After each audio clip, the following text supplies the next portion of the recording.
Good morning students. ਅੱਜ ਦੀ class ਦੇ ਵਿੱਚ ਆਪਣੇ ਦੋ ਟੌਪਿਕਸ ਹੋਣਗੇ। ਫਰਸਟ ਟੌਪਿਕ ਹੋਏਗਾ ਜੈਨਿਜ਼ਮ, ਜੈਨ ਧਰਮ ਬਾਰੇ ਆਪਾਂ ਸਿੱਖਾਂਗੇ, ਐਂਡ ਦੂਸਰਾ ਟੌਪਿਕ ਹੋਏਗਾ ਆਪਣਾ ਬੁੱਧਿਜ਼ਮ, ਬੁੱਧ ਧਰਮ ਬਾਰੇ ਆਪਾਂ ਸਿੱਖਾਂਗੇ। ਸੋ ਪਿਛਲੀਆਂ ਕਲਾਸਿਸ ਦੇ ਵਿੱਚ ਆਪਾਂ ਨੇ ਏਂਸ਼ੀਅੰਟ ਹਿਸਟਰੀ ਸਟਾਰਟ ਕੀਤੀ ਸੀ। ਏਂਸ਼ੀਅੰਟ ਹਿਸਟਰੀ ਦੇ ਆਪਾਂ ਨੇ ਵੱਡੇ ਵੱਡੇ ਦੋ ਟੌਪਿਕਸ ਨੇ ਜਿਹੜੇ ਉਹ ਕੰਪਲੀਟ ਕਰ ਲਿੱਤੇ ਹਨ। ਹਿਸਟਰੀ ਕੀ ਹੈ, proto history, pre history and Indus valley civilization. ਉਸ ਤੋਂ ਬਾਅਦ ਆਪਾਂ ਨੇ ਵੇਦ ਨੇ ਜਿਹੜੇ ਉਹ ਸਾਰੇ ਦੇ ਸਾਰਾ ਟੌਪਿਕ ਹੈ ਕੰਪਲੀਟ ਕਰ ਲਿਆ ਹੈ। ਸੋ ਅੱਜ ਦੀ ਕਲਾਸ ਦੇ ਵਿੱਚ ਫਰਸਟ ਟੌਪਿਕ ਆਪਾਂ ਸਟਾਰਟ ਕਰਨ ਲੱਗੇ ਹਾਂ ਜੈਨ ਧਰਮ ਬਾਰੇ, ਦੈਟ ਇਜ਼ ਜੈਨਿਜ਼ਮ। ਸੋ ਜੈਨ ਧਰਮ ਕੀ ਹੈ ਉਹਦੇ ਬਾਰੇ ਆਪਾਂ ਕੰਪਲੀਟ ਜਾਣਕਾਰੀ ਅੱਜ ਆਪਾਂ ਇਸ ਵੀਡੀਓ ਲੈਕਚਰ ਦੇ ਵਿੱਚ ਸੁਣਾਂਗੇ। ਜੈਨ ਧਰਮ ਦੇ ਵਿੱਚ ਕੁੱਲ ਮਿਲਾ ਕੇ ਟੋਟਲ 24 ਤੀਰਥੰਕਰ ਸਨ, ਯਾਨੀ ਕਿ 24 ਐਸੇ ਪਰਸਨ ਸਨ ਜਿਨ੍ਹਾਂ ਨੂੰ 24 ਗੁਰੂ ਕਿਹਾ ਜਾਂਦਾ ਹੈ, 24 ਤੀਰਥੰਕਰ ਕਿਹਾ ਜਾਂਦਾ ਹੈ, ਜੋ ਮਤਲਬ ਐਕਚੁਅਲ ਦੇ ਵਿੱਚ ਜੈਨ ਧਰਮ ਦੇ ਪ੍ਰਚਾਰਕ ਸਨ ਜਾਂ ਜਿਹੜੇ ਜੈਨ ਧਰਮ ਦੇ ਸੰਸਥਾਪਕ ਸਨ। ਜਿਨ੍ਹਾਂ ਦੇ ਵਿੱਚੋਂ ਸਭ ਤੋਂ ਪਹਿਲੇ ਜਿਹੜੇ ਸੰਸਥਾਪਕ ਸਨ ਉਹਨਾਂ ਦਾ ਨਾਮ ਸੀ ਰਿਸ਼ਭਦੇਵ। ਜਿਨ੍ਹਾਂ ਨੇ ਜੈਨ ਧਰਮ ਦਾ ਨੀਂਹ ਪੱਥਰ ਰੱਖਿਆ ਉਹਨਾਂ ਦਾ ਨਾਮ ਸੀ ਰਿਸ਼ਭਦੇਵ। तो ऋषभदेव सब तो पहले तीर्थंकर सी ते फाउंडर सी। कुल मिला के टोटल 24 तीर्थंकर होए ਹਨ।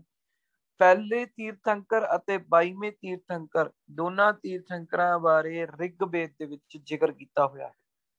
First tirthankar and 22nd tirthankar are important because they are described in Rigveda. And ਜਿਹੜੇ 22ਵੇਂ ਤੀਰਥੰਕਰ ਨੇ, ਦੇਖੋ ਪਹਿਲੇ ਤੀਰਥੰਕਰ ਤਾਂ ਫਾਊਂਡਰ ਸੀਗੇ, ਜਿਹੜੇ 22ਵੇਂ ਤੀਰਥੰਕਰ ਨੇ ਇਹਨਾਂ ਦਾ ਨਾਮ ਹੈ ਅਰਸ਼ਨੇਮੀ। ਇਹਨਾਂ ਦਾ ਨਾਮ ਸੀ ਅਰਸ਼ਨੇਮੀ। ਕਿਹਾ ਜਾਂਦਾ ਹੈ ਕਿ ਭਗਵਾਨ ਕ੍ਰਿਸ਼ਨ ਦੇ ਇਹ ਰਿਸ਼ਤੇਦਾਰ ਸੀਗੇ। ਅਰਸ਼ਨੇਮੀ ਭਗਵਾਨ ਕ੍ਰਿਸ਼ਨ ਦੇ ਰਿਸ਼ਤੇਦਾਰ ਸੀਗੇ। ਸੋ ਹਰ ਇੱਕ ਜਿੰਨੇ ਵੀ ਤੀਰਥੰਕਰ ਹੋਏ ਨੇ, ਸਾਰੇ ਦੇ ਸਾਰੇ ਤੀਰਥੰਕਰਾਂ ਦਾ ਆਪਣਾ ਆਪਣਾ ਕੁਝ ਨਿਸ਼ਾਨ ਚਿੰਨ੍ਹ ਸੀ, ਸਿੰਬਲ ਸੀਗਾ, ਜਿਹਦੇ ਵਿੱਚੋਂ ਤੁਸੀਂ ਸਾਰੇ ਯਾਦ ਨਹੀਂ ਕਰਨੇ, ਸਿਰਫ ਔਰ ਸਿਰਫ ਇਕੱਲੇ 4 ਯਾਦ ਕਰਨੇ ਨੇ। ਪਹਿਲੇ 22ਵਾਂ, 23ਵਾਂ ਅਤੇ 24ਵਾਂ। ਫਸਟ, 22nd, 23rd ਅਤੇ 24th। ਫਸਟ ਜਿਨ੍ਹਾਂ ਦਾ ਨਾਮ ਸੀ ਰਿਸ਼ਵਨਾਥ, ਰਿਸ਼ਭਦੇਵ ਜਾਂ ਰਿਸ਼ਭਾ ਕਿਹਾ ਜਾਂਦਾ ਸੀ ਇਹਨਾਂ ਨੂੰ। ਇਹਨਾਂ ਦਾ ਜਿਹੜਾ ਸਿੰਬਲ ਸੀ ਦੈਟ ਇਜ਼ ਔਕਸ, ਸਾਂਡ, ਜਿਹਨੂੰ ਆਪਾਂ ਬਲਦ ਕਹਿ ਦਿੰਦੇ ਆ। 22nd ਸੀਗੇ ਜਿਹੜੇ, ਉਹਨਾਂ ਦਾ ਨਾਮ ਸੀ ਅਰਸ਼ਨੇਮੀ, ਔਰ ਇਹਨਾਂ ਦਾ ਜੋ ਨਿਸ਼ਾਨ ਚਿੰਨ੍ਹ ਸੀ ਉਹ ਸੀ ਸ਼ੰਖ, ਜਿਹਨੂੰ ਆਪਾਂ ਕਾਉਂਚ ਕਹਿ ਦਿੰਦੇ ਆ, ਇੰਗਲਿਸ਼ ਚ ਕੂੰਚ। 23ਵੇਂ ਤੀਰਥੰਕਰ ਦਾ ਨਾਮ ਪਰਸ਼ਵਨਾਥ, ਜਿਨ੍ਹਾਂ ਦਾ ਜੋ ਸਿੰਬਲ ਸੀ ਉਹ ਸੀ ਸਰਪੈਂਟ, ਜਿਹਨੂੰ ਆਪਾਂ ਸੱਪ ਕਹਿ ਦਿੰਦੇ ਆ, ਸਨੇਕ ਕਹਿ ਦਿੰਦੇ ਆ। ਐਂਡ ਜਿਹੜੇ ਲਾਸਟ ਤੀਰਥੰਕਰ ਹੋਏ ਨੇ 24ਵੇਂ ਤੀਰਥੰਕਰ, ਇਹਨਾਂ ਦਾ ਨਾਮ ਸੀ ਮਹਾਵੀਰ। ਇਹਨਾਂ ਦਾ ਜੋ ਸਿੰਬਲ ਸੀ ਦੈਟ ਇਜ਼ ਸਿੰਘ, ਯਾਨੀ ਕਿ ਸ਼ੇਰ ਜਾਂ ਆਪਾਂ ਲਾਇਨ ਕਹਿ ਸਕਦੇ ਹਾਂ। ਸੋ ਇਹ ਆਪਣੇ 24 ਤੀਰਥੰਕਰ, ਜਿਨ੍ਹਾਂ ਦੇ ਵਿੱਚੋਂ ਫਸਟ, 22nd, 23rd ਅਤੇ 24th 4 ਤੀਰਥੰਕਰਾਂ ਬਾਰੇ ਆਪਾਂ ਨੂੰ ਥੋੜੀ ਥੋੜੀ ਜਾਣਕਾਰੀ ਜ਼ਰੂਰੀ ਹੈ। 24ਵੇਂ ਬਾਰੇ ਆਪਾਂ ਪੂਰੀ ਦੀ ਪੂਰੀ ਡਿਟੇਲ ਚ ਪੜਾਂਗੇ ਕਿਉਂਕਿ ਇਹ ਲਾਸਟ ਸੀ। तो पहले बारे की इंपॉर्टेंट है, जिन्हें स्थापना की है जैन धर्म की, इसलिए पहले इंपॉर्टेंट ने। ऋषभदेव 22वें क्यों इंपॉर्टेंट ने, क्योंकि पहले 22वें ਦਾ ਰਿਗਵੇਦ ਦੇ ਵਿੱਚ ਜ਼ਿਕਰ ਹੋਇਆ ਹੈ, ਅਤੇ 22वें ਜਿਹੜੇ ਸੀ ਅਰਸ਼ਨੇਮੀ ਉਹ ਕ੍ਰਿਸ਼ਨ ਭਗਵਾਨ ਦੇ ਰਿਸ਼ਤੇਦਾਰ ਸੀ। 23वें ਅਤੇ 24वें ਕਿਉਂ ਇੰਪੋਰਟੈਂਟ ਨੇ, ਆਪਾਂ ਹੁਣ 23वें ਬਾਰੇ ਪਹਿਲਾਂ ਪੜਾਂਗੇ, ਫਿਰ ਉਸ ਤੋਂ ਬਾਅਦ 24वें ਤੇ ਆਵਾਂਗੇ। ਸੋ 23वें ਜਿਹੜੇ ਸੀ ਉਹਨਾਂ ਦਾ ਨਾਮ ਕੀ ਸੀ, ਪਰਸ਼ਵਨਾਥ। तो 23वें ਤੀਰਥੰਕਰ ਦੇਖੋ ਜੀ, 30 ਸਾਲ ਦੀ ਉਮਰ ਦੇ ਵਿੱਚ ਇਹਨਾਂ ਨੂੰ ਗਿਆਨ ਦੀ ਪ੍ਰਾਪਤੀ ਹੋਈ। ਤੁਸੀਂ ਦੇਖ ਰਹੇ ਹੋ ਇਹਨਾਂ ਦੇ ਹੈਡ ਦੇ ਉੱਪਰ ਤੁਹਾਨੂੰ ਸਨੇਕ ਦਿਖ ਰਿਹਾ ਹੋਊਗਾ। तो 23वें ਤੀਰਥੰਕਰ ਦਾ ਜੋ ਸਿੰਬਲ ਸੀ ਉਹ ਕੀ ਸੀਗਾ, ਸੱਪ ਜਾਂ ਸਰਪੈਂਟ, ਸਨੇਕ। 30 ਸਾਲ ਦੀ ਉਮਰ ਦੇ ਵਿੱਚ ਇਹਨਾਂ ਨੂੰ ਮੋਕਸ਼ ਦੀ ਪ੍ਰਾਪਤੀ ਹੋਈ, ਯਾਨੀ ਕਿ ਇਹਨਾਂ ਨੂੰ ਗਿਆਨ ਦੀ ਪ੍ਰਾਪਤੀ ਹੋਈ। ਇਹਨਾਂ ਨੇ ਸਾਨੂੰ 4 ਸਿੱਖਿਆਵਾਂ ਦਿੱਤੀਆਂ। ਕਿਹੜੀਆਂ ਕਿਹੜੀਆਂ? ਸਭ ਤੋਂ ਪਹਿਲੀ ਅਹਿੰਸਾ, यानी कि किसी नाल भी लड़ाई झगड़ा नहीं करना, नॉन वायलेंस, लड़ना नहीं है, लड़ाई तो बचो, लड़ाई नू टालो। दूजी सत्य, हमेशा सच बोलो, कदे भी झूठ ना बोलो। तीसरी है अस्त्य, अस्त्य का मतलब है कदे भी चोरी नहीं करनी। एंड चौथी चीज है अपरिग्रह, अपरिग्रह का मतलब होता है नॉन पोजेशन, यानी कि किसी भी चीज नाल अटैचमेंट नहीं करनी।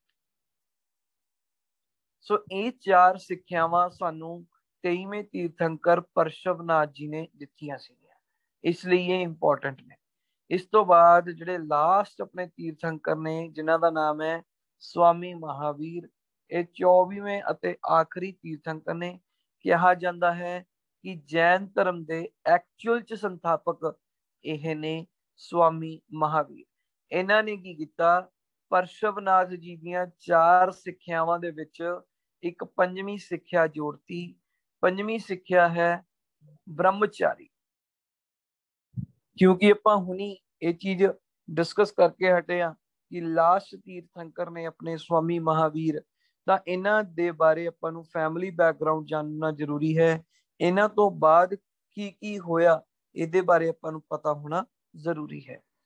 ਸੋ ਸਵਾਮੀ ਮਹਾਵੀਰ ਦੀ ਜੋ ਫੈਮਿਲੀ ਹੈ ਜਾਂ ਉਹਨਾਂ ਦਾ ਜਨਮ ਹੈ ਉਹਦੇ ਬਾਰੇ ਆਪਾਂ ਡਿਸਕਸ ਕਰਨ ਲੱਗੇ ਆ। ਸਵਾਮੀ ਮਹਾਵੀਰ ਦਾ ਜਨਮ 540 BC ਵਿੱਚ ਕੁੰਡਾਗ੍ਰਾਮ ਵਿਸ਼ਾਲੀ ਦੇ ਵਿੱਚ ਹੋਇਆ। ਵਿਸ਼ਾਲੀ ਇੱਕ ਜਗ੍ਹਾ ਦਾ ਨਾਮ ਹੈ, ਉਹਦੇ ਨੇੜੇ ਇੱਕ ਛੋਟੀ ਜੀ ਪਲੇਸ ਹੈ, ਛੋਟਾ ਜਿਹਾ ਪਿੰਡ ਲਗਾ ਲਓ ਤੁਸੀਂ, ਛੋਟਾ ਜਿਹਾ ਕਿੰਗਡਮ ਲਗਾ ਲਓ, ਕੁੰਡਾਗ੍ਰਾਮ ਦੇ ਵਿੱਚ ਹੋਇਆ। ਇਹਨਾਂ ਦਾ ਪਹਿਲਾ ਨਾਮ ਸਵਾਮੀ ਮਹਾਵੀਰ ਨਹੀਂ ਸੀਗਾ, ਇਹਨਾਂ ਦਾ ਸਭ ਤੋਂ ਪੁਰਾਣਾ ਨਾਮ ਵਰਧਮਾਨ ਸੀਗਾ। ਇਹਨਾਂ ਦੇ ਪਿਤਾ ਦਾ ਨਾਮ ਸਿਧਾਰਥਾ, ਇਹਨਾਂ ਦੀ ਮਾਤਾ ਦਾ ਨਾਮ ਤ੍ਰਿਸ਼ਲਾ ਸੀ, ਇਹਨਾਂ ਦੀ ਪਤਨੀ ਦਾ ਨਾਮ ਯਸ਼ੋਦਾ ਸੀ, ਔਰ ਇਹਨਾਂ ਦੀ ਇੱਕ ਪੁੱਤਰੀ ਸੀ ਜਿਹਦਾ ਨਾਮ ਸੀ ਪ੍ਰਿਯਦਰਸ਼ਨੀ। ਪ੍ਰਿਯਦਰਸ਼ਨੀ ਦਾ ਵਿਆਹ ਜਾਮਿਲ ਨਾਲ ਹੋਇਆ ਸੀ, ਜਾਮਿਲ ਨਾਮ ਦੇ ਬੰਦੇ ਨਾਲ ਹੋਇਆ ਸੀ। ਜਾਮਿਲ ਦਾ ਇੱਥੇ ਕਿਉਂ ਜ਼ਿਕਰ ਕੀਤਾ ਹੈ, ਕਿਉਂਕਿ ਅੱਗੇ ਆਪਾਂ ਨੂੰ ਜਾਮਿਲ ਬਾਰੇ ਵੀ ਕੁਝ ਗੱਲਾਂ ਪਤਾ ਲੱਗਣਗੀਆਂ। ਸੋ 540 BC ਵਿੱਚ ਕੁੰਡਾਗ੍ਰਾਮ ਵਿਸ਼ਾਲੀ ਦੇ ਵਿੱਚ ਇਹਨਾਂ ਦਾ ਜਨਮ ਹੋਇਆ। ਇਹਨਾਂ ਦਾ ਪੁਰਾਣਾ ਨਾਮ ਵਰਧਮਾਨ, ਪਿਤਾ ਦਾ ਨਾਮ ਸਿਧਾਰਥਾ, ਮਾਤਾ ਦਾ ਨਾਮ ਤ੍ਰਿਸ਼ਲਾ, ਵਾਈਫ ਦਾ ਨਾਮ ਯਸ਼ੋਦਾ ਅਤੇ ਬੇਟੀ ਦਾ ਨਾਮ ਪ੍ਰਿਯਦਰਸ਼ਨੀ ਸੀ, ਜਿਸ ਦਾ ਵਿਆਹ ਜਾਮਿਲ ਨਾਮ ਦੇ ਪਰਸਨ ਨਾਲ ਹੋਇਆ ਸੀ। 30 ਸਾਲ ਦੀ ਉਮਰ ਦੇ ਵਿੱਚ ਇਹਨਾਂ ਨੇ ਆਪਣੇ ਭਰਾ ਨੰਦੀਵਰਧਨ ਤੋਂ ਆਗਿਆ ਲਈ ਕਿ ਮੈਂ ਘਰ ਤਿਆਗਣਾ ਚਾਹੁੰਦਾ ਹਾਂ। ਮੈਂ ਮਤਲਬ ਆਪਣੇ ਕੁਝ ਮੇਰੇ ਪ੍ਰਸ਼ਨ ਨੇ ਉਹਨਾਂ ਦਾ ਉੱਤਰ ਫਾਈਂਡ ਆਊਟ ਕਰਨਾ ਚਾਹੁੰਦਾ ਹਾਂ। ਮੈਂ ਮਤਲਬ ਇਸ ਮੋਹ ਮਾਇਆ ਤੋਂ, ਇਸ ਗ੍ਰਹਿ ਗ੍ਰਸਤੀ ਤੋਂ ਤਿਆਗ ਲੈਣਾ ਚਾਹੁੰਦਾ ਹਾਂ। 30 ਸਾਲ ਦੀ ਉਮਰ ਦੇ ਵਿੱਚ ਇਹਨਾਂ ਦੇ ਭਰਾ ਨੇ ਨੰਦੀਵਰਧਨ ਨੇ ਇਹਨਾਂ ਨੂੰ ਆਗਿਆ ਦੇ ਦਿੱਤੀ ਤੇ ਉਹ ਆਪਣਾ ਘਰ-ਬਾਰ ਛੱਡ ਕੇ ਚਲੇ। 12 ਸਾਲ ਬਾਅਦ ਜਦੋਂ ਇਹਨਾਂ ਦੀ ਉਮਰ 42 ਸਾਲ ਦੀ ਹੋ ਗਈ, ਦੇਖੋ 30 ਸਾਲ ਦੀ ਉਮਰ ਦੇ ਵਿੱਚ ਤਾਂ ਇਹਨਾਂ ਨੇ ਘਰ ਛੱਡਿਆ, 12 ਸਾਲ ਹੋਰ ਲੰਘ ਗਏ, 42 ਸਾਲ ਦੀ ਕੁੱਲ ਉਮਰ ਦੇ ਵਿੱਚ ਇਹਨਾਂ ਨੂੰ ਗਿਆਨ ਦੀ ਪ੍ਰਾਪਤੀ ਹੋਈ। ਗਿਆਨ ਦੀ ਪ੍ਰਾਪਤੀ ਕਿੱਥੇ ਹੋਈ? ਸਾਲ ਦਰਖਤ ਦੇ ਥੱਲੇ ਰਿਜੂ ਪਾਲਿਕਾ ਨਦੀ ਦੇ ਕੰਢੇ ਤੇ ਬੈਠੇ ਸੀ। ਉੱਥੇ ਇੱਕ ਦਰਖਤ ਸੀ, ਸਾਲ ਦਰਖਤ। ਉਸ ਦਰਖਤ ਦੇ ਨੀਚੇ ਇਹਨਾਂ ਨੂੰ ਗਿਆਨ ਦੀ ਪ੍ਰਾਪਤੀ ਹੋਈ ਤੇ ਉਸ ਤੋਂ ਬਾਅਦ ਲੋਕਾਂ ਨੇ ਇਹਨਾਂ ਦਾ ਨਾਮ ਮਹਾਵੀਰ ਸਵਾਮੀ ਰੱਖਤਾ ਅਤੇ ਇਹਨਾਂ ਨੂੰ ਜਿਨ੍ਹਾਂ ਦੇ ਨਾਮ ਤੋਂ ਵੀ ਜਾਣਿਆ ਜਾਣ ਲੱਗ ਗਿਆ। ਹੁਣ ਜਦੋਂ ਵੀ ਕਿਸੇ ਵੀ ਮਹਾਪੁਰਸ਼ ਨੂੰ, ਕਿਸੇ ਵੀ ਪੁਰਸ਼ ਨੂੰ ਕੋਈ ਗਿਆਨ ਦੀ ਪ੍ਰਾਪਤੀ ਹੁੰਦੀ ਹੈ ਤਾਂ ਉਹ ਉਸ ਗਿਆਨ ਨੂੰ ਲੋਕਾਂ ਤੱਕ ਪਹੁੰਚਾਉਣ ਦੀ ਕੋਸ਼ਿਸ਼ ਕਰਦੇ ਨੇ। ਇਹਨਾਂ ਨੇ ਸਭ ਤੋਂ ਪਹਿਲੀ ਵਾਰ ਇਸ ਬਾਰੇ ਰਾਜਗੀਰ ਦੇ ਵਿੱਚ ਲੋਕਾਂ ਨੂੰ ਦੱਸਣਾ ਸ਼ੁਰੂ ਕੀਤਾ। ਇਹਨਾਂ ਨੂੰ ਮੰਨਣ ਵਾਲਾ ਸਭ ਤੋਂ ਪਹਿਲਾ ਪੁਰਸ਼ ਇਹਨਾਂ ਦਾ ਆਪਣਾ ਜਵਾਈ ਸੀ ਜਾਮਿਲ, ਇਹਨਾਂ ਦੀ ਬੇਟੀ ਦਾ ਹਸਬੈਂਡ ਜਾਮਿਲ, ਜਿਨ੍ਹਾਂ ਨੇ ਸਭ ਤੋਂ ਪਹਿਲੀ ਵਾਰ ਇਹਨਾਂ ਨੂੰ ਮੰਨਣਾ ਸ਼ੁਰੂ ਕੀਤਾ। ਇਹਨਾਂ ਦੀ ਜੋ ਸਭ ਤੋਂ ਪਹਿਲੀ ਫੀਮੇਲ ਫਾਲੋਅਰ ਸੀ, ਯਾਨੀ ਕਿ ਔਰਤ ਜੋ ਇਹਨਾਂ ਨੂੰ ਮੰਨਣਾ ਸ਼ੁਰੂ ਕੀਤਾ, ਜਿਸਨੇ, ਉਹਨਾਂ ਦਾ ਨਾਮ ਸੀ ਚੰਪਾ। ਚੰਪਾ ਨਾਮ ਦੀ ਲੇਡੀ ਨੇ ਸਭ ਤੋਂ ਪਹਿਲੀ ਵਾਰ ਇਹਨਾਂ ਨੂੰ ਮੰਨਣਾ ਸ਼ੁਰੂ ਕੀਤਾ। ਹੁਣ ਦੇਖੋ, ਇੱਕ ਵਿਅਕਤੀ ਸਾਰੇ ਦੇ ਸਾਰੇ ਸੰਸਾਰ ਦੇ ਵਿੱਚ ਪੂਰੇ ਦਾ ਪੂਰਾ ਧਰਮ ਦਾ ਪ੍ਰਚਾਰ ਨਹੀਂ ਕਰ ਸਕਦਾ। ਇਹਨਾਂ ਨੇ ਕੀ ਕੀਤਾ, ਆਪਣੇ ਜਿੰਨੇ ਵੀ ਫਾਲੋਅਰਸ ਸੀ ਉਹਨਾਂ ਨੂੰ 11 ਅਲੱਗ-ਅਲੱਗ ਹਿੱਸਿਆਂ 'ਚ ਵੰਡਿਆ, 11 ਗਣਾਂ 'ਚ ਵੰਡਿਆ ਔਰ ਅਲੱਗ-ਅਲੱਗ ਦਿਸ਼ਾਵਾਂ ਦੇ ਵਿੱਚ ਗਣਾਂ ਨੂੰ ਭੇਜਤਾ ਤਾਂ ਕਿ ਤੁਸੀਂ ਜੋ ਗਿਆਨ ਮੈਂ ਤੁਹਾਨੂੰ ਦਿੱਤਾ ਹੈ ਉਸ ਨੂੰ ਤੁਸੀਂ ਅੱਗੇ ਲੋਕਾਂ ਤੱਕ ਪਹੁੰਚਾਓ। 468 BC ਦੇ ਵਿੱਚ ਬਾਬਾਪੁਰੀ ਬਿਹਾਰ ਦੇ ਵਿੱਚ 72 ਸਾਲ ਦੀ ਉਮਰ ਦੇ ਵਿੱਚ ਇਹਨਾਂ ਦਾ ਦੇਹਾਂਤ ਹੋਇਆ ਜੀ।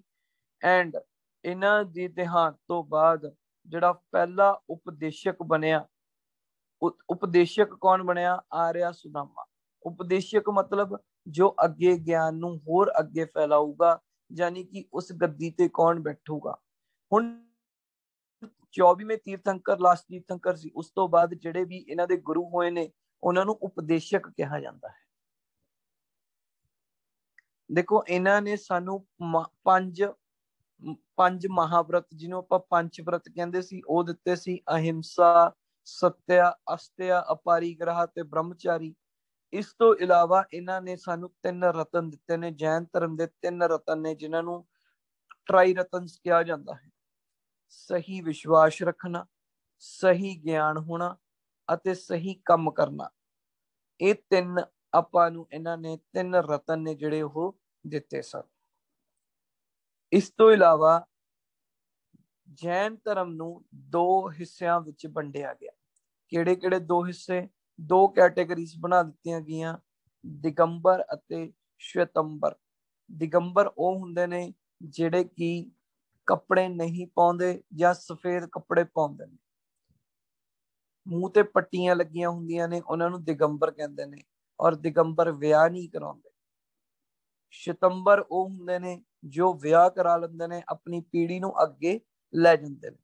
ਹੁਣ ਇੱਕ ਚੀਜ਼ ਇੱਥੇ ਇੰਪੋਰਟੈਂਟ ਹੈ, ਦਿਗੰਬਰ ਵਿਆਹ ਨਹੀਂ ਕਰਾਉਂਦੇ ਔਰ ਇਹਨਾਂ ਦੀ ਫਿਰ ਵੀ ਪੀੜ੍ਹੀ ਚੱਲ ਰਹੀ ਹੈ, ਫਿਰ ਵੀ ਬਹੁਤ ਸਾਰੇ ਦਿਗੰਬਰ ਆਪਾਂ ਨੂੰ ਦੇਖਣ ਨੂੰ ਮਿਲਦੇ ਨੇ। ਉਹ ਕਿਸ ਤਰ੍ਹਾਂ? ਕੁਝ ਸ਼ਤੰਬਰ ਕੱਟੜ ਜੈਨ ਧਰਮ ਦੇ ਫੋਲੋਅਰਸ ਬਣ ਜਾਂਦੇ ਨੇ ਔਰ ਉਹ ਆਪਣੀ ਗ੍ਰਹਿ ਗ੍ਰਸਤੀ ਤਿਆਗ ਦਿੰਦੇ ਨੇ ਜਾਂ ਵਿਆਹ ਕਰਾਉਣਾ ਛੱਡ ਦਿੰਦੇ ਨੇ। ਉਹੀ ਸ਼ਤੰਬਰ ਨੇ ਜਿਹੜੇ ਉਹ ਦਿਗੰਬਰ ਬਣ ਜਾਂਦੇ ਨੇ। ਚੰਦਰਗੁਪਤ ਮੌਰਿਆ ਬਾਰੇ ਆਪਾਂ ਕੱਲ ਦੀ ਕਲਾਸ ਦੇ ਵਿੱਚ ਪੜਾਂਗੇ। ਚੰਦਰਗੁਪਤ ਮੌਰਿਆ ਜੈਨ ਧਰਮ ਦਾ ਫੋਲੋਅਰ ਸੀ। ਚੰਦਰਗੁਪਤ ਮੌਰਿਆ ਜੈਨ ਧਰਮ ਦਾ ਫੋਲੋਅਰ ਸੀ। ਸੋ ਇਹ ਸੀ ਜੀ ਪੂਰੀ ਦੀ ਪੂਰੀ ਇਨਫੋਰਮੇਸ਼ਨ ਜੈਨ ਧਰਮ ਬਾਰੇ। ਜੈਨ ਧਰਮ ਦੇ ਵਿੱਚ 24 ਦੇ 24 ਤੀਰਥੰਕਰਸ ਦੇ ਵਿੱਚੋਂ ਜਿਹੜੇ ਜਿਹੜੇ ਇੰਪੋਰਟੈਂਟ ਤੀਰਥੰਕਰ ਸੀ, ਆਪਾਂ ਨੇ ਉਹਨਾਂ ਦੇ ਬਾਰੇ ਡਿਸਕਸ ਕਰ ਲਿਆ ਹੈ।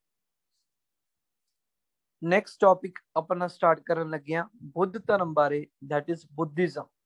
ਜਿਸ ਤਰ੍ਹਾਂ ਆਪਾਂ ਜੈਨ ਧਰਮ ਬਾਰੇ ਸਿੱਖਿਆ, ਉਸੇ ਤਰ੍ਹਾਂ ਦੂਸਰਾ ਧਰਮ ਸਿੱਖਣ ਲੱਗੇ ਆ, ਬੁੱਧਿਜ਼ਮ। ਬੁੱਧ ਕੌਣ ਸੀਗੇ? ਦੇਖੋ ਜੀ, ਜਿਸ ਤਰ੍ਹਾਂ ਮੈਂ ਤੁਹਾਨੂੰ ਦੱਸਿਆ ਸੀ, ਬ੍ਰਾਹਮਣ, ਸ਼ਤਰੀਏ, ਵੈਸ਼ਯ, ਸ਼ੂਦਰ, 4 ਤਰ੍ਹਾਂ ਦੀਆਂ ਕਮਿਊਨਿਟੀਜ਼ ਬਾਰੇ ਤੁਹਾਨੂੰ ਮੈंने ਦੱਸਿਆ ਸੀਗਾ। 4 ਵਰਨਾਂ ਬਾਰੇ ਦੱਸਿਆ ਸੀ।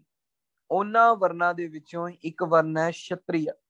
ਸ਼ਤਰੀਆ ਵਰਨ ਤੋਂ ਬਿਲੋਂਗ ਕਰਦੇ ਸੀ ਬੁੱਧ ਔਰ ਇਹਨਾਂ ਨੂੰ ਸ਼ਾਕਿਆਗਨ ਕਿਹਾ ਜਾਂਦਾ ਸੀ। ਸ਼ਾਕਿਆਗਨ ਯਾਨੀ ਕਿ ਇੱਕ ਛੋਟੇ ਜਿਹੇ ਕਬੀਲੇ ਤੋਂ ਬਿਲੋਂਗ ਕਰਦੇ ਸੀ, ਇੱਕ ਛੋਟੇ ਜਿਹੇ ਕਿੰਗਡਮ ਤੋਂ ਬਿਲੋਂਗ ਕਰਦੇ ਸੀ, ਜਿਹਨੂੰ ਸਾਕਿਆਗਨ ਕਿਹਾ ਜਾਂਦਾ ਸੀ। ਇਹ ਸ਼ਤਰੀਆ ਲੋਕ ਸੀਗੇ।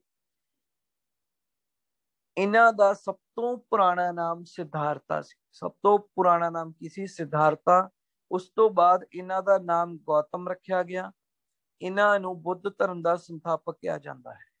ਇਹਨਾਂ ਦਾ ਜਨਮ 563 BC ਵਿੱਚ ਨੇਪਾਲ ਦੇ ਵਿੱਚ ਇੱਕ ਜਗ੍ਹਾ ਹੈ ਕਪਿਲਾਵਸਤੂ। ਕਪਿਲਾਵਸਤੂ ਦੇ ਨੇੜੇ ਲੁੰਬਿਨੀ ਨਾਮ ਦੇ ਇੱਕ ਜਗ੍ਹਾ ਹੈ, ਉੱਥੇ ਇਹਨਾਂ ਦਾ ਜਨਮ ਹੋਇਆ ਸੀ। ਇਹਨਾਂ ਦੇ ਪਿਤਾ ਦਾ ਨਾਮ ਸੁਸ਼ੋਧਨਾ ਸੀ। ਇਹਨਾਂ ਦੀ ਜਿਹੜੀ ਮਾਤਾ ਸੀ ਉਹਦਾ ਨਾਮ ਸੀ ਮਹਾਮਾਇਆ। ਮਹਾਮਾਇਆ ਦੇ ਮਤਲਬ ਇਹਨਾਂ ਦੇ ਜੋ ਜਨਮ ਹੋਇਆ, ਜਦੋਂ ਬੁੱਧ ਦਾ ਯਾਨੀ ਕਿ ਸਿਧਾਰਥ ਦਾ ਜਨਮ ਹੋਇਆ, ਇਹਨਾਂ ਦਾ ਨਾਮ ਸਿਧਾਰਥ ਰੱਖਿਆ ਗਿਆ।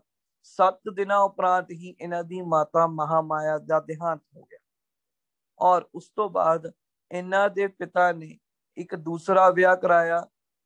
ਦੂਸਰੀ ਮਦਰ ਦਾ ਨਾਮ ਇਹਨਾਂ ਦਾ ਸੀ ਗੌਤਮੀ, ਜਿਨ੍ਹਾਂ ਦੇ ਨਾਮ ਤੋਂ ਇਹਨਾਂ ਦਾ ਨਾਮ ਗੌਤਮ ਰੱਖ ਦਿੱਤਾ ਗਿਆ ਸੀ। 16 ਸਾਲ ਦੀ ਉਮਰ ਦੇ ਵਿੱਚ ਹੀ ਇਹਨਾਂ ਦਾ ਵਿਆਹ ਕਰ ਦਿੱਤਾ ਗਿਆ। ਇਹਨਾਂ ਦੇ ਵਾਈਫ ਦਾ ਨਾਮ ਸੀ ਯਸ਼ੋਧਰਾ ਐਂਡ ਇਹਨਾਂ ਦੇ ਬੇਟੇ ਦਾ ਨਾਮ ਸੀ ਰਾਹੁਲ। ਜਿਸ ਤਰ੍ਹਾਂ 24 ਦੇ 24 ਤੀਰਥੰਕਰਾਂ ਦੇ ਅਲੱਗ-ਅਲੱਗ ਸਿੰਬਲ ਸੀ, ਉਸੇ ਤਰ੍ਹਾਂ ਬੁੱਧ ਧਰਮ ਦਾ ਵੀ ਸਿੰਬਲ ਸੀ। ਬੁੱਧ ਧਰਮ ਦੇ 2 ਸਿੰਬਲ ਸੀ, lotus and bull. Lotus and bull. ਇਹਨਾਂ ਦੇ ਬਾਰੇ ਮੈਂ ਛੋਟੀ ਜੀ ਤੁਹਾਨੂੰ ਇੱਕ ਸਟੋਰੀ ਸੁਣਾਉਣ ਲੱਗਿਆ। ਉਸ ਸਟੋਰੀ ਨੂੰ ਧਿਆਨ ਨਾਲ ਸਮਝਣਾ ਹੈ। ਜਦੋਂ ਇਹਨਾਂ ਦਾ ਜਨਮ ਹੋਣ ਵਾਲਾ ਸੀ ਤਾਂ ਇਹਨਾਂ ਦੇ ਪਿਤਾ ਨੇ ਕੁਝ ਪੰਡਤਾਂ ਨੂੰ ਬੁਲਾਇਆ, ਕੁਝ ਬੁੱਧ ਪੁਰਸ਼ਾਂ ਨੂੰ ਬੁਲਾਇਆ, ਮਹਾਪੁਰਸ਼ਾਂ ਨੂੰ ਬੁਲਾਇਆ ਕਿ ਤੁਸੀਂ ਦੱਸੋ ਮੇਰੇ ਘਰ जन्म कौन लऊगा, पुत्र या पुत्री। ਉਹਨਾਂ ਨੇ ਇਹਨਾਂ ਨੂੰ ਇੱਕ ਗੱਲ ਕਹੀ, ਕਹਿੰਦੇ ਰਾਜਾ ਤੇਰੇ ਘਰ ਪੁੱਤਰ ਦਾ ਜਨਮ ਹੋਏਗਾ, ਪਰੰਤੂ ਤੇਰਾ ਪੁੱਤਰ ਅੱਗੇ ਜਾ ਕੇ ਮਤਲਬ ਪੂਰੇ ਦਾ ਪੂਰਾ ਸੰਸਾਰ ਨੂੰ ਤਿਆਗ ਦੂਗਾ, ਆਪਣਾ ਘਰ-ਬਾਰ ਛੱਡ ਦੂਗਾ, ਤੇਰਾ ਰਾਜਪਾਟ ਛੱਡ ਦੂਗਾ, ਸੰਨਿਆਸ ਲੈ ਲੂਗਾ। ਹੁਣ ਜਦੋਂ ਇਹਨਾਂ ਦੇ ਪਿਤਾ ਨੂੰ ਇਹ ਗੱਲ ਕਹੀ ਗਈ ਕਿ ਤੇਰਾ ਪੁੱਤਰ ਅੱਗੇ ਸੰਨਿਆਸ ਲੈ ਲੂਗਾ, ਤਾਂ ਇੱਕ ਰਾਜੇ ਦੇ ਮਨ ਤੇ ਕੀ ਬੀਤੀ ਹੋਣੀ ਹੈ ਕਿ ਮੇਰਾ ਐਡਾ ਵੱਡਾ ਰਾਜਪਾਟ ਹੈ, ਚਾਹੇ ਜਿੱਡਾ ਵੀ ਹੈ, ਇਹਨੂੰ ਛੱਡ ਕੇ ਮੇਰਾ ਪੁੱਤਰ ਸੰਨਿਆਸੀ ਬਣ ਜਾਊਗਾ, ਸੰਨਿਆਸ ਧਾਰਨ ਕਰ ਲੂਗਾ। ਇਹਨਾਂ ਨੇ ਕੀ ਕੀਤਾ, 16 ਸਾਲ ਦੀ ਉਮਰ ਤੱਕ, ਦੇਖੋ 7 ਦਿਨਾਂ ਬਾਅਦ ਹੀ ਇਹਦੀ ਮਦਰ ਦੀ ਡੈਥ ਹੋ ਗਈ। ਉਸ ਤੋਂ ਬਾਅਦ ਇਹਨਾਂ ਦੇ ਪਿਤਾ ਨੇ ਦੂਜਾ ਵਿਆਹ ਕਰਾਇਆ ਗੌਤਮੀ ਨਾਲ, ਤਾਂ ਕਿ ਇਸ ਨੂੰ ਮਾਤਾ ਦਾ ਪਿਆਰ ਹੈ ਜਿਹੜਾ ਮਿਲਦਾ ਰਹੇ। 16 ਸਾਲ ਦੀ ਉਮਰ ਤੱਕ ਇਹਨਾਂ ਨੂੰ ਘਰ ਤੋਂ ਬਾਹਰ ਜਾਣ ਦੀ ਇਜਾਜ਼ਤ ਨਹੀਂ ਸੀ। ਇਹਨਾਂ ਨੂੰ ਇੰਨੀਆਂ ਐਸ਼ਪ੍ਰਸਤੀਆਂ ਦਿੱਤੀਆਂ ਗਈਆਂ, ਹਰ ਚੀਜ਼ ਇਹਨਾਂ ਨੂੰ ਘਰ ਦੇ ਵਿੱਚ ਹੀ ਅਵੇਲੇਬਲ ਕਰਵਾਈ ਗਈ, ਤਾਂ ਕਿ ਇਹ ਕਿਤੇ ਬਾਹਰ ਦੁੱਖ ਨਾ ਦੇਖ ਲੇ ਔਰ ਸੰਸਾਰ ਤਿਆਗ ਨਾ ਦੇਵੇ। ਕਿਉਂਕਿ ਕੋਈ ਵੀ ਵਿਅਕਤੀ ਹੈ ਜਿਹੜਾ ਉਹ ਸੰਸਾਰ ਤਾਂ ਛੱਡਦਾ ਹੈ, ਯਾਨੀ ਕਿ ਸੰਨਿਆਸ ਤਾਂ ਧਾਰਨ ਕਰਦਾ ਹੈ, ਜਦੋਂ ਉਸਨੇ ਆਪਣੀ ਲਾਈਫ ਦੇ ਵਿੱਚ ਬਹੁਤ ਸਾਰੇ ਦੁੱਖ ਦੇਖੇ ਹੁੰਦੇ ਨੇ। 16 ਸਾਲ ਦੀ ਉਮਰ ਦੇ ਵਿੱਚ ਕੀ ਹੋਇਆ, ਇੱਕ ਇਨਸੀਡੈਂਟ ਹੋਇਆ। ਇਸਨੇ ਆਪਣੇ ਪਿਤਾ ਨੂੰ ਕਿਹਾ ਕਿ ਮੈਂ ਜਿਹੜੀ ਇਹ ਜਗ੍ਹਾ ਹੈ ਲੁੰਬਿਨੀ, ਕਪਿਲਾ ਵਸਤੂ ਦਾ ਦੌਰਾ ਕਰਨਾ ਚਾਹੁੰਦਾ ਹਾਂ, ਮੈਂ ਇਸ ਨੂੰ ਦੇਖਣਾ ਚਾਹੁੰਦਾ ਹਾਂ। ਇਸ ਦੇ ਪਿਤਾ ਨੇ ਹੁਣ ਜੇ ਅਗਰ ਤਾਂ ਜਵਾਬ ਦਿੱਤਾ ਵੀ ਨਹੀਂ ਜਾਣਾ ਤੈਨੇ, ਤਾਂ ਫਿਰ ਇਹਨਾਂ ਨੂੰ ਆਏ ਹੋਗਾ ਵੀ ਪਤਾ ਨਹੀਂ ਮੈਨੂੰ ਕਿਉਂ ਨਹੀਂ ਭੇਜ ਰਹੇ। ਐਂਡ ਜੇ ਇਹਦੇ ਪਿਤਾ ਨੇ ਇਹਨੂੰ ਕਿਹਾ ਤਾਂ ਵੀ ਹਾਂ ਤੁਸੀਂ ਜਾਓ, ਤਾਂ ਹੋ ਸਕਦਾ ਇਹ ਕੋਈ ਦੁੱਖ ਦੇਖ ਲੇ। ਤਾਂ ਇਹਨਾਂ ਦੇ ਪਿਤਾ ਨੇ ਕਿਹਾ ਕਿ ਚਲ ਠੀਕ ਹੈ ਤੂੰ ਚਲਾ ਜਾਈਂ, ਪਰ 1 ਦਿਨ ਦਾ ਮੈਨੂੰ ਸਮਾਂ ਦੇ, 1 ਜਾਂ 2 ਦਿਨ ਦਾ ਮੈਨੂੰ ਟਾਈਮ ਦੇ। ਇਹਨਾਂ ਦੇ ਪਿਤਾ ਨੇ ਇਹਨਾਂ ਨੂੰ ਕਹਿਤਾ ਵੀ ਤੂੰ ਮੈਨੂੰ 1-2 ਦਿਨ ਦਾ ਟਾਈਮ ਦੇ, ਫਿਰ ਮੈਂ ਤੈਨੂੰ ਇਸ ਪੂਰੇ ਦੇ ਪੂਰੇ ਨਗਰ ਦੀ ਸੈਰ ਕਰਵਾਉਂਗਾ। ਚਲੋ ਮੰਨ ਗਏ ਜੀ। ਤਾਂ ਇਹਨਾਂ ਦੇ ਪਿਤਾ ਨੇ ਕੀ ਕੀਤਾ, ਪਾਣੀ ਵਾਂਗੂ ਪੈਸਾ ਬਹਾਤਾ।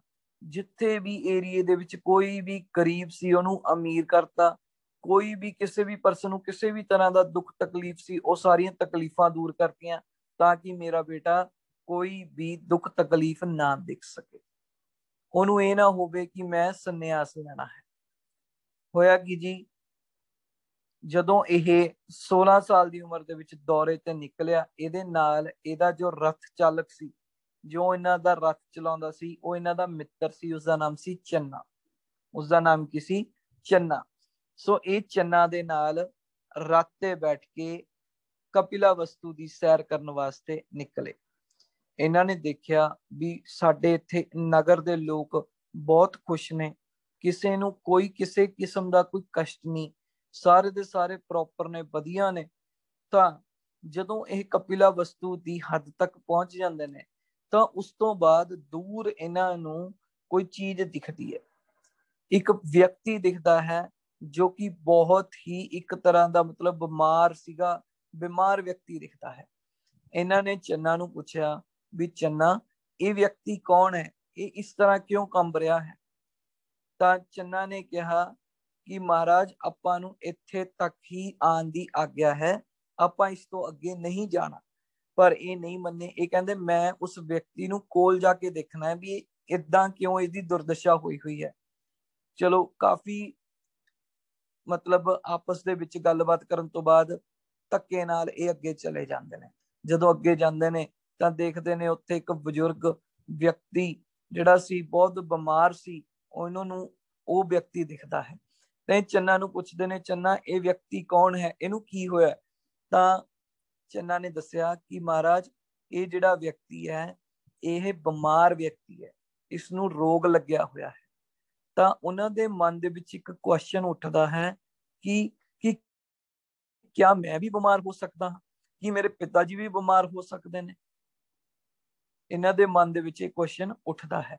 ਉਸ ਤੋਂ ਬਾਅਦ ਇਹ ਕਹਿੰਦੇ ਅੱਗੇ ਚੱਲ, ਮੈਂ ਅੱਗੇ ਹੋਰ ਦੇਖਣਾ ਚਾਹੁੰਦਾ।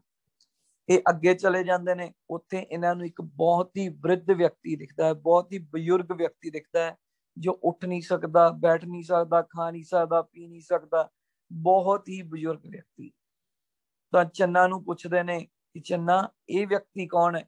ਕਹਿੰਦੇ ਚੰਨਾ ਕਹਿੰਦਾ ਮਹਾਰਾਜ ਇਹ ਵਿਅਕਤੀ ਬਜ਼ੁਰਗ ਹੋ ਚੁੱਕਿਆ ਹੈ, ਇਹ ਆਪਣੇ ਅੰਤਿਮ ਟਾਈਮ ਤੱਕ ਪਹੁੰਚ ਚੁੱਕਿਆ ਹੈ, ਵੀ ਇਹ ਬਹੁਤ ਜ਼ਿਆਦਾ ਬਜ਼ੁਰਗ ਹੋ ਚੁੱਕਿਆ ਹੈ। ਤਾਂ ਉਹਨਾਂ ਦੇ ਦਿਮਾਗ 'ਚ ਕੁਐਸਚਨ ਆਉਂਦਾ ਹੈ ਕਿ ਮੈਂ ਵੀ ਇੱਕ ਦਿਨ ਬਜ਼ੁਰਗ ਹੋ ਜਾਊਂਗਾ, ਮੇਰੇ ਪਿਤਾ ਜੀ ਵੀ ਇੱਕ ਦਿਨ ਬਜ਼ੁਰਗ ਹੋ ਜਾਣਗੇ। ਉਸ ਤੋਂ ਬਾਅਦ ਕਹਿੰਦਾ ਆਪਾਂ ਅੱਗੇ ਹੋਰ ਦੇਖਣਾ ਹੈ। ਉਹ ਅੱਗੇ ਹੋਰ ਚਲੇ ਜਾਂਦੇ ਨੇ, ਅਰਥੀ ਜਾਰੀ ਹੁੰਦੀ ਹੈ, ਕੁਝ ਵਿਅਕਤੀ ਲਾਸ਼ ਨੂੰ ਲੈ ਕੇ, ਅਰਥੀ ਨੂੰ ਲੈ ਕੇ ਜਾ ਰਹੇ ਹੁੰਦੇ ਨੇ। ਤਾਂ ਉਹ ਚੰਨਾ ਨੂੰ ਪੁੱਛਦੇ ਨੇ, ਚੰਨਾ ਇਹਨੂੰ ਕੀ ਹੋਇਆ, ਇਹਨੂੰ ਇਸ ਤਰ੍ਹਾਂ ਕਿਉਂ ਲੈ ਕੇ ਜਾ ਰਹੇ ਨੇ? ਤਾਂ ਚੰਨਾ ਕਹਿੰਦਾ ਵੀ ਇਹਦੀ ਡੈਥ ਹੋ ਚੁੱਕੀ ਹੈ, ਇਹ ਮਰ ਚੁੱਕਿਆ ਹੈ, ਇਹਦੀ ਆਤਮਾ ਇਸਦੇ ਸਰੀਰ ਤੋਂ ਅਲੱਗ ਹੋ ਚੁੱਕੀ ਹੈ ਤੇ ਇਹਦਾ ਦਾਹ ਸੰਸਕਾਰ ਕਰਨ ਵਾਸਤੇ ਲੈ ਕੇ ਜਾ ਰਹੇ ਨੇ।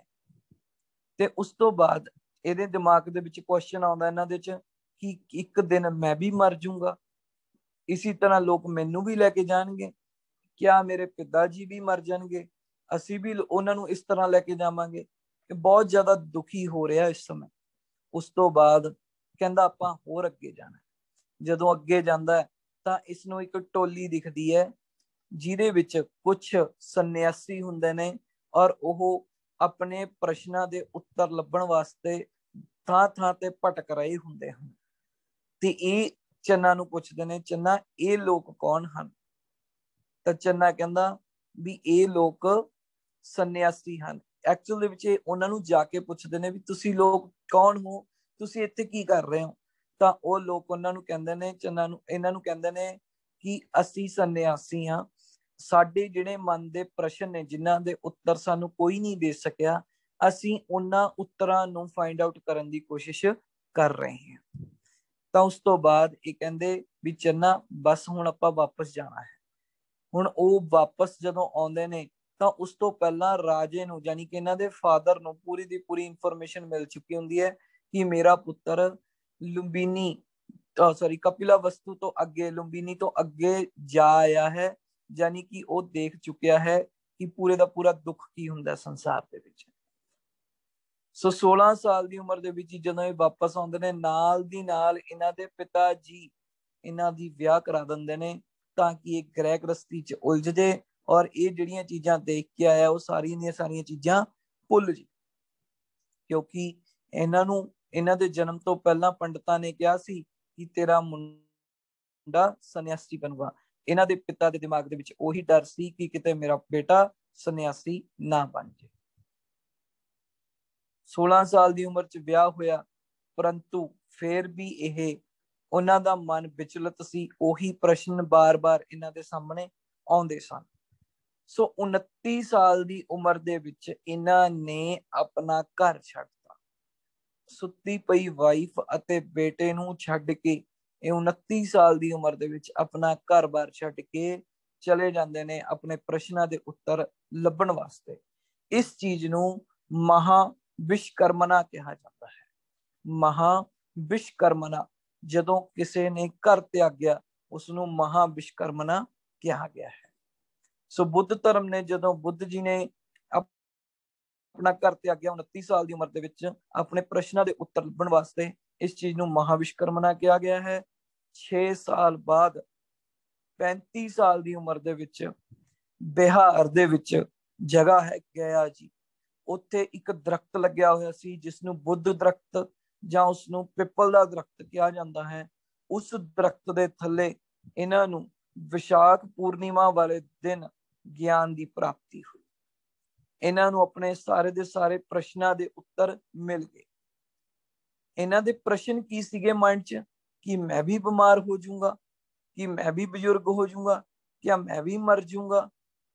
ਇਹਨਾਂ ਸਾਰੀਆਂ ਚੀਜ਼ਾਂ ਤੋਂ, ਇਹਨਾਂ ਸਾਰੇ ਪ੍ਰਸ਼ਨਾਂ ਦੇ ਉੱਤਰ ਮੈਂ ਕਿਸ ਤਰ੍ਹਾਂ ਲੈ ਸਕਦਾ? ਮੈਂ ਇਹਨਾਂ ਸਾਰੀਆਂ ਚੀਜ਼ਾਂ ਨੂੰ ਕਿਵੇਂ ਦੂਰ ਕਰ ਸਕਦਾ? ਇਸ ਚੀਜ਼ ਦਾ ਗਿਆਨ ਇਹਨਾਂ ਨੂੰ 35 ਸਾਲ ਦੀ ਉਮਰ ਦੇ ਵਿੱਚ ਪਿੱਪਲ ਦੇ ਦਰਖਤ ਥੱਲੇ ਬਿਹਾਰ ਦੇ ਵਿੱਚ ਗਿਆ ਜੀ ਦੇ ਵਿੱਚ ਹੋਇਆ, ਵਿਸ਼ਾਖ ਪੂਰਨਿਮਾ ਦਿਨ ਵਾਲੇ ਦਿਨ। ਔਰ ਇਹਨਾਂ ਨੇ ਸਾਨੂੰ 4 ਸੱਚਾਈਆਂ ਦੱਸੀਆਂ, 4 ਨੋਬਲ ਟਰੁੱਥ ਦੱਸੇ। ਪਹਿਲਾ ਕੀ ਸੀ? ਇਹ ਕਹਿੰਦੇ ਪੂਰੇ ਦਾ ਪੂਰਾ ਸੰਸਾਰ ਦੁੱਖਾਂ ਨਾਲ ਭਰਿਆ ਹੋਇਆ ਹੈ। All life is marked with suffering. ਪੂਰਾ ਸੰਸਾਰ ਦੁੱਖਾਂ ਨਾਲ ਭਰਿਆ ਹੋਇਆ ਹੈ। दूजी चीज इन्हां ने कही, दुखां दा कारण साडियां इच्छावां अते साडियां जरूरतां हन, साडे मोह प्यार अटैचमेंट है। Suffering is caused by desire and attachment. तीजी चीज इन्हां ने कही, इस दुखां नूं खत्म कीता जा सकता है। सफरिंग्स कैन बी लिमिटेड, खत्म किया जा सकता है। चौथा पॉइंट इन्होंने दसिया कि इन्हां दुख तकलीफां नूं खत्म करने वास्ते 8 तरह का एक रस्ता है जिसनों 8 फोल्ड पाथ कहा जाता है। जो इंसान इस रस्ते नूं अपनाउंदा है वो अपनी जिंदगी दी सारी दुख तकलीफां तो दूर हो जाता है। सो 8 फोल्ड पाथ की है? इन्हां ने जो सानू 8 फोल्ड पाथ दसिया उसकी तुसी डायग्राम देख रहे हो। राइट व्यू, तुहाडे विचार सही होने चाहिए ने, तुहाडी इंटेंशन सही होनी चाहिए है, तुसी सही बोलो, सही एक्शन लो, सही जिंदगी व्यतीत करो, सही कर्म करो, एफर्ट करो, सही कॉन्सेंट्रेशन दे नाल करो कम, और हमेशा अपने माइंड नू कूल रखो, माइंडफुलनेस रखो, यानी कि अपना दिमाग है जिहड़ा सही पासे लगाओ। ये 8 फोल्ड पाथ है जो आपां नू महात्मा बुद्ध ने दिता। जिस तरह कोई भी किसी भी बुद्ध पुरुष नू, किसी भी पुरुष नू ज्ञान की प्राप्ति होंदी है तो वो अपना ज्ञान लोगों तक पहुंचाने की कोशिश करते हैं। इन्हां दे जो सब तो पहले सरमन यानी कि इन्हां दे फॉलोअर्स बने ने, इन्हां ने सब तो पहला ज्ञान दिता जी सारनाथ दे विच। सारनाथ दे विच इन्हां ने सब तो पहली बारी ज्ञान दिता लोकां नू, जिस चीज नू धर्म चक्र परिवर्तन कहा गया है। धर्म चक्र परिवर्तन सब तो पहली बारी किथे कीता? सारनाथ दे विच। इन्हां नू फॉलो करने वाले सब तो पहले व्यक्ति तपस्सु अते कलिक, तपस्सु अते कलिक नाम दे व्यक्ति सी जिन्हां ने इन्हां नू मनना शुरू किया। 80 साल दी उम्र दे विच सन 483 BC दे विच यूपी दे विच देवरिया जगह है, उत्थे इन्हां दी डेथ हुई है और इस डेथ नू महापरिनिर्वाणा कहा गया है। महापरिनिर्वाणा 80 साल की उम्र दे विच 483 BC विच देवरिया यूपी दे विच इन्हां नू इन्हां दी जिहड़ा देहांत है वो हो गया सी। सो ये सी जी पूरी इंफॉर्मेशन बुद्ध धर्म बारे। सो अज की क्लास दे विच आपां ने 2 टॉपिक्स कंप्लीट कीते ने, जैनिज्म एंड बुद्धिज्म।